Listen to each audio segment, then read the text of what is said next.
നമസ്കാരം.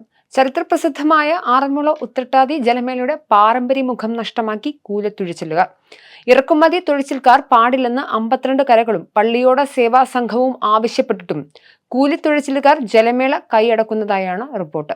കോടിക്കണക്കിന് രൂപയാണ് സമീപ ജില്ലകളിലെ തൊഴിച്ചിലുകാർ പോക്കറ്റിലാക്കിയത്. അതേസമയം ലക്ഷങ്ങൾ മുടക്കിയിട്ടും കപ്പ് കിട്ടാതെ വന്നപ്പോൾ കരക്കാർ ഭാരവാഹിയെ മർദ്ദിച്ച സംഭവവുമുണ്ടായി. ആറന്മുള ഉത്രട്ടാതി ജലമേളയിൽ മിക്ക പള്ളിയോടങ്ങളിലും പുറമേ നിന്നുള്ള തൊഴിച്ചിൽക്കാർ കയറിയെന്ന ആരോപണവും കരകളിൽ ശക്തമാണ്. എ ബാച്ച് പള്ളിയോടങ്ങളിൽ 30 മുതൽ 50 വരെയും ബി ബാച്ചിൽ 20നും 30നും ഇടയിലും തൊഴിച്ചിൽക്കാരെ പുറമേ നിന്നും കൊണ്ടുവന്നു എന്നാണ് ആരോപണം. 30-ലധികം പള്ളിയോടങ്ങളിൽ ഇത്തരത്തിൽ തൊഴിച്ചിലുകാർ കയറിയെന്നും പറയപ്പെടുന്നു. ആലപ്പുഴ, കൊല്ലം ജില്ലകളിലെ ബോട്ട് ക്ലബ്ബുകളിൽ നിന്നുള്ളവരാണ് കരാർ ഏറ്റെടുത്തത്. പുറമേ നിന്നുള്ള തൊഴിച്ചിൽക്കാരെ ഒഴിവാക്കണമെന്ന നിയമം പാസാക്കിയ സേവാ സംഘം ഭാരവാഹികളുടെ പള്ളിയോടങ്ങളിലും ആറന്മുള ജലമേളയുടെ പൈതൃകം ഘോഷിക്കുന്നവരുടെ പള്ളിയോടങ്ങളിലും കരാർ കൂലി തൊഴിച്ചിലുകാർ ഉണ്ടായിരുന്നു.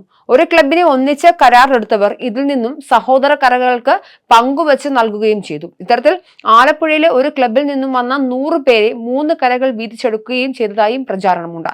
എന്നിട്ടും പള്ളിയോടം വിജയിക്കാതെ കരയിൽ മടങ്ങിയെത്തിയപ്പോൾ ഭാരവാഹിക്ക് മർദ്ദനമേറ്റു. ജലഘോഷയാത്രയ്ക്ക് ശേഷം മത്സര വള്ളംകളിയിലേക്ക് കടക്കുമ്പോഴാണ് പള്ളിയോടത്തിന്റെ മധ്യഭാഗത്തുള്ള തൊഴിച്ചിൽക്കാർക്ക് മാറ്റമുണ്ടാകുന്നത്. ഇവിടെ ഇരുവശത്തും ഇരുന്ന് തുഴയുന്ന കരക്കാർക്ക് പകരം കൂലിത്തൊഴിച്ചിലുകാർ സ്ഥാനം പിടിക്കും.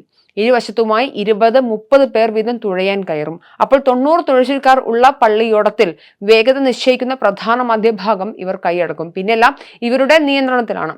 കരയിലെ പ്രമാണികൾ 4-5 പേർ അമരത്തുണ്ടാകും. പാട്ടുകാർ 4 പേർ, റിസർവ് നയമ്പുകാരും തൊഴിച്ചിൽക്കാരും കരയിൽ നിന്നുള്ളവരും. ഇങ്ങനെയായിരുന്നു പള്ളിയോടങ്ങൾ മത്സരത്തിൽ പങ്കെടുത്തത്. ഇത്തരത്തിൽ തൊഴിച്ചിൽക്കാരെ കൊണ്ടുപോയി വന്ന ഓരോ പള്ളിയോടക്കരയ്ക്കും 3 മുതൽ 5 ലക്ഷം രൂപ വരെ ചെലവായിട്ടുണ്ട്. 1.5 ലക്ഷം രൂപ ആയിരുന്നു പല ക്ലബ്ബുകളുടെയും കുറഞ്ഞ നിരക്ക്. ഇതിനു പുറമെ ഭക്ഷണം, താമസം, യാത്ര, മുന്തിയ ഇനം എനർജി ഡ്രിങ്ക്സ് എന്നിങ്ങനെ പോകുന്നു കരക്കാരുടെ ചെലവ്.